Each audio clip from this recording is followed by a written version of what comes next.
तो आज हमें देखना है कि हम कैसे कन्वर्ट कर सकते हैं स्ट्रिंग को इंटीजर के अंदर या तो डेसिमल के अंदर। ओके,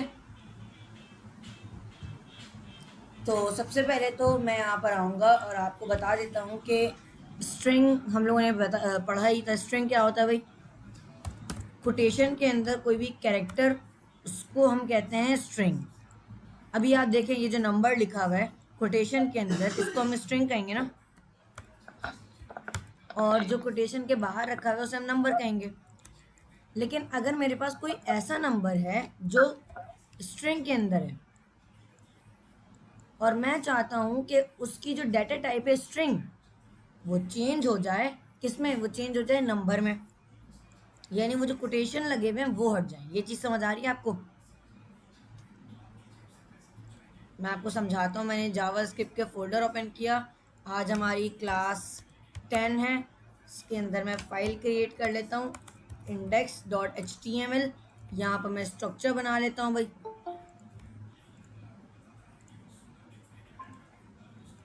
स्ट्रक्चर मैंने बना लिया। अब मैं जावास्क्रिप्ट को कनेक्ट कर लेता हूँ, स्क्रिप्ट डॉट जेएस, और यहाँ पर फाइल क्रिएट हो गई। अब जो है हम यहाँ पर क्या करेंगे, मैंने एक वेरिएबल बनाया और वेरिएबल के अंदर मैंने लिख दिया num1 इक्वल्स टू कोटेशन और 3000 लिख दिया। क्लियर है? अब मैं प्रिंट करवा देता हूँ num1 को, और जब मैं आऊँगा गो लाइव करके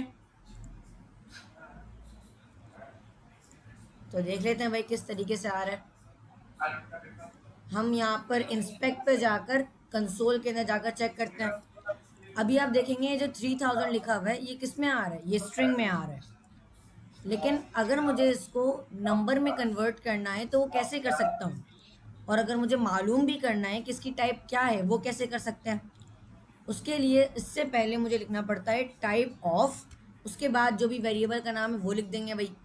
अब ये मुझे बता देगा ये जो num1 है उसकी डाटा टाइप क्या है। वो क्या बता देगा मुझे? उसकी डाटा टाइप क्या है।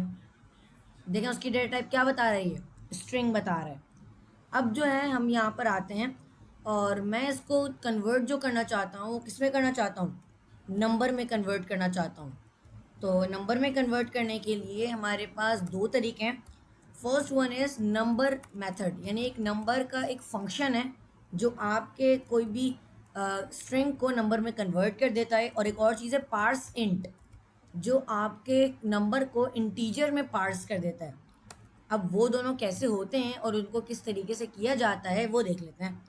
मैंने यहाँ पर कंसोल डॉट लॉग लगाया और इसके अंदर लिख दिया पार्स इंट, और उसके अंदर मैंने लिख दिया num1। अब होगा ये कि जो आपका जो num1 है वो इंटीजर में कन्वर्ट हो जाएगा। अभी आप देखेंगे जो 3000 है उसका कलर चेंज हो गया, means it is converted into number. अगर मुझे इसकी टाइप मालूम करनी है तो मैं इससे पहले लिख दूंगा टाइप ऑफ। अब ये मुझे शो करना चाहिए नंबर, तो ये मुझे क्या शो कर रहा है? नंबर शो कर रहा है। अब जो है यहाँ पर अगर मैं क्या करता हूँ भाई, मैं यहाँ पर नंबर मेथड का यूज़ करूँ, मैंने लिखा नंबर। नंबर से क्या होगा? नंबर से भी नंबर में कन्वर्ट हो जाएगा। ये बस दो मेथड्स हैं। 2 मिनट देगा, मैं चार्ज लगा लूँ।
जी। अब आपने ये देख लिया कि अगर हमें नंबर में कन्वर्ट करना है तो वो कैसे कर सकते हैं। अब जो है हम थोड़ा सा और देख लेते हैं कि वेरिएबल की कितनी टाइप्स होती हैं। हम लोगों ने ये तो देख लिया। अभी हम लोगों ने सिर्फ वॉर पढ़ा है। तो अब अगर मुझे वॉर के आगे देखना है तो वॉर के आगे देखने के लिए सबसे पहले तो हमारे पास ये तो आपको समझ आ गया ना वॉर क्या होता है। वॉर एक वेरिएबल है जो ग्लोबल वेरिएबल है, जो हर जगह यूज़ हो जाता है। लेकिन इसके दो और टाइप्स हैं। इसके कितने टाइप्स हैं भाई? दो टाइप्स हैं, जो है कॉन्स्ट एंड लेट। कॉन्स्ट और लेट क्या होता है भाई? कॉन्स्ट हमारे पास और लेट हमारे पास क्या डिफरेंस क्या है? इन तीनों में डिफरेंस क्या है? Var, let, const. तो सबसे पहले आता है वॉर। अब वॉर की बात करूं तो वॉर एक है ग्लोबल वेरिएबल। वॉर क्या है भाई? ग्लोबल वेरिएबल है। उसके बाद लेट एक ब्लॉक्ड स्कोप वेरिएबल है। उसके बाद कॉन्स्ट भी एक ब्लॉक्ड स्कोप वेरिएबल है। अब इन का मतलब क्या है? ग्लोबल वेरिएबल का मतलब क्या है, ब्लॉक्ड स्कोप का मतलब क्या है, वो हमें मालूम करना है। तो अगर मैं आपको बताता हूँ यहाँ पर कि ग्लोबल वेरिएबल का मतलब क्या है। ग्लोबल वेरिएबल इस तरीके से होता है कि अगर आपने उसे कहीं भी बनाया, आप उसे हर जगह एक्सेस कर सकते हैं। सही है। यानी कि अगर मैंने बनाया वॉर ए इक्वल्स टू काशान। अब मैंने अगर यहाँ पर इफ लगाकर इसके अंदर कुछ भी जो ब्लॉक्स आ रहे हैं ना, इसको हम कहते हैं ब्लॉक। इस ब्लॉक के अंदर अगर मैं ए को कंसोल करूँगा, सही है। अभी आप देखें मैंने ए को कंसोल किया और कोई कंडीशन बना देता हूँ 9। अच्छा, मैं ट्रू ही लिख देता हूँ। ट्रू का मतलब हमेशा ही चलेगा।